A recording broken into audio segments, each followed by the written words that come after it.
पालकमंत्री राधाकृष्ण विखे पाटलांच्या वाढदिवसाने उजळलेली 151 विद्यार्थ्यांची स्वप्न आणि ज्येष्ठांच्या आयुष्याला मिळाला आधार. राजकारणापलीकडचे समाजकारण. सरपंच प्रतीक शेळकेंनी जपली माणुसकीची नाळ.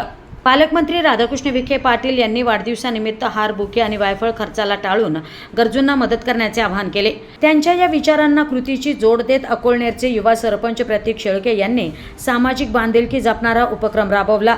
डॉक्टर सुजय विखे पाटील आणि धनश्रीताई विखे पाटील यांच्या उपस्थितीत 151 विद्यार्थ्यांना वह्या, शालेय बॅग, शूज, पेन्सिल बॉक्स, पाण्याच्या बॉटल्स, पॅड आदी शालेय साहित्यांचे वाटप करण्यात आले. तर पर्यावरण संवर्धनाचा संदेश देत प्रत्येक विद्यार्थ्याला एक झाडही भेट देण्यात आले. तसेच वयोश्री योजनेअंतर्गत 60 वर्षावरील ज्येष्ठ नागरिकांना कमरेचे, गुडघ्याचे व मानेचे पट्टे तसेच कमोड, खुर्च्या आणि व्हीलचेअर यासारख्या आवश्यक साहित्यांचे वितरण करण्यात आले. जे का रंजले गांजले त्यासी म्हणावे आपुले या संत विचारांची प्रचिती देणारा हा उपक्रम ठरला. गरजवंतांच्या मदतीसाठी सदैव पुढे असणारे सरपंच प्रतीक शेळके यांच्या कार्याचे डॉक्टर सुजय विखे पाटील यांनी विशेष कौतुक केले. मानव सेवा हीच ईश्वर सेवा असल्याचा संदेश देणारा हा उपक्रम उपस्थितांच्या मनाला स्पर्श करून गेला.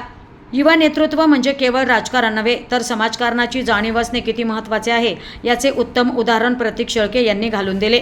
समाजासाठी झटणारे आणि सर्वसामान्यांच्या वेदना समजून घेणारे नेतृत्वच खऱ्या अर्थाने लोकप्रतिनिधी ठरते, असे मत सुजय विखे पाटील यांनी व्यक्त केले.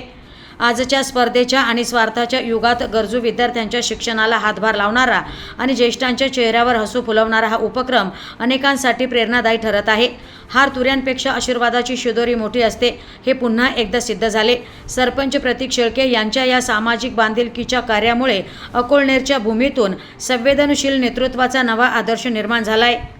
अहिल्यानगर जिल्ह्यामध्ये जी ताकद युवकांमध्ये आहे, बाकीच्या गोष्टींमध्ये न पडता मारामाऱ्या, वाळू तस्करी, प्रतीकसारखा मुलगा एवढ्या तरुण वयामध्ये सरपंच होतो आणि सरपंच होऊन आपल्या गावाच्या विकासासाठी सगळ्या योजना कशा आणतो, हे माझं वाटतं जिवंत उदाहरण आहे की ज्या सगळ्या सरपंचांनी याचा बोध घेतला पाहिजे. की अविश्वास आणणं, रस्त्यामधून किंबहुना काही इतर मार्गातून पैसे कमवण्यापेक्षा मी सगळ्यांना सांगू इच्छितो आणि सगळ्या राजकीय लोकांना सांगू इच्छितो की तुम्ही गरिबांचे आशीर्वाद घ्या. ती एकमेव गोष्ट आहे जी कोणी विकत घेऊ शकत नाही. किती पैसा आला आणि किती माणूस मोठा झाला तरी गरिबांच्या अंतर्मनातून निघणारा आशीर्वाद मिळण्यासाठी जोपर्यंत तुम्ही त्यांच्यासाठी असे उपक्रम घेत नाही तोपर्यंत ते मिळत नाहीत. आणि ज्यांच्या पाठीमागे गरिबांचा आशीर्वाद असतो तो राजकारणामध्ये नेहमी उंचीवरच जात राहतो. याचं सगळ्यात जिवंत उदाहरण मीच आहे. जरी माझा पराभव झाला तरी याच गरीब लोकांच्या आशीर्वादाने मी पुन्हा आज आपल्या पायावर उभा आहे. सक्षम पद्धतीने जिल्ह्यामध्ये महायुतीचं वातावरण आणि महायुतीची जबाबदारी आपण पार पाडत आहोत आणि तसाच परिणाम देखील प्रतीकला भविष्याच्या आयुष्यामध्ये आणि बाकी सगळ्या लोकांना देखील मिळेल जर त्यांनी ही मेहनत घेतली तर. माननीय नामदार राधाकृष्ण विखे पाटील साहेब यांच्या अभिष्टचिंतन सोहळ्यानिमित्त आपण या ठिकाणी शैक्षणिक साहित्य माननीय खासदार डॉक्टर सुजयदादा विखे पाटील तसंच धनश्रीताई विखे पाटील यांच्या शुभ हस्ते या ठिकाणी आत्ता त्याचं वितरण केलेलं आहे. त्याचबरोबर 60 वया पुढील आपले आजी आजोबा असतील यांच्या वयोश्री योजनेअंतर्गत त्यांना या ठिकाणी कमरेचा पट्टा, मानेचा पट्टा, गुडघ्याचे पट्टे, कमोड खुर्ची, व्हीलचेअर अशा साहित्यांचं या ठिकाणी माननीय नामदार साहेबांच्या अभिष्टचिंतन सोहळ्यानिमित्त या ठिकाणी वितरण होत आहे. खरोखर आमच्या विखे पाटील परिवाराने जो समाजसेवेचा या ठिकाणी वसा आहे, या ठिकाणी नामदार साहेबांनी आम्हाला आव्हान केलं की आपण मला बुके, हार, शाल काही आणू नका. त्यावेळेला आपण काही विद्यार्थी आहेत ज्यांना काही शिक्षणापासून वंचित राहतात पैशाअभावी, तर आपण कोणी मला सगळ्यांनी शैक्षणिक साहित्य या ठिकाणी बक्षीस किंवा भेट स्वरूपात या ठिकाणी द्या की त्यातून या विद्यार्थ्यांच्या जीवनामध्ये कायापालट होऊन त्या ठिकाणी एक उज्ज्वल भविष्य घडतील त्यांचे आणि ते या भारताचे एक नागरिक बनून या ठिकाणी चांगलं बनून या ठिकाणी वावरतील.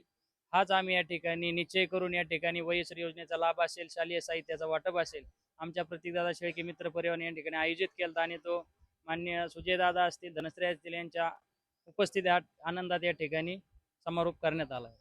एक आदर्श सरपंच म्हणून तुमच्याकडे पाहिलं जातं. योजना अनेक असतात मात्र त्या नागरिकांपर्यंत पोहोचवल्या जात नाही. मात्र एक सरपंच म्हणून आपण त्या योजना नागरिकांपर्यंत पोहोचवत असतात, काय सांगाल? या ठिकाणी ज्यावेळेस गाव आपल्या तरुणांच्या हातामध्ये गाव देतं त्यावेळेस तरुणांमध्ये काय करण्याची कुवत आहे किंवा आपण काय केल्यावर तरुणांच्या हातामध्ये गाव दिल्यानंतर गावात काय कायापालट होतो हे या ठिकाणी करण्याच्या हेतूने आम्ही या ठिकाणी सर्व मित्र परिवार आमचा काम करीत असतो. आणि वयश्री योजना असतील, गावातील कोणतेही कामं असतील, त्या ठिकाणी आपण आणण्यामध्ये तत्पर राहिलं पाहिजे. की आपण जे काम करतो की आपल्या तरुणांमध्ये जी करण्याची नवीन ज्या योजना आहेत यापर्यंत पोहोचणे, त्या लोकांपासून त्यांचे आधार कार्ड असेल, कुपन असेल, त्यांचे आधार कार्ड बंद असतील, वयश्री योजना असेल, ज्यांचे 2000चे असतील, महिला असतील, जे कामं असतील, कुपन ज्यांचे बंद असतील चालू करणे. हे तरुणांनी विशेषतः आपण नुसतं पद घेऊन त्या पदाचा योग्य वापर केला पाहिजे. की जे आपल्याकडे पद आहे आणि जर आपण कामं करीत नसेल तर त्या पदाचा उपयोग काय? जर आपण तरुण म्हणून आपण एक गावाने आपल्याकडे पाहून एक आशेने आपल्याला त्या पदावर बसवलेलं आहे. त्यामुळे लोकांनी आपल्याला दिलेल्या पदाचं असं कोणी म्हणलं नाही पाहिजे की आपण या माणसाला देऊन चूक केली. लोकांनी म्हणलं पाहिजे की ह्याच व्यक्तीच्या हातात गाव द्या, की गावाचा कायापालट आजून झालाय आणि अजून कसा कायापालट होईल. यासाठी आपण तरुणांनी या ठिकाणी काम करणं आणि तोच आम्ही विचार ठेवून या ठिकाणी काम करत आहोत.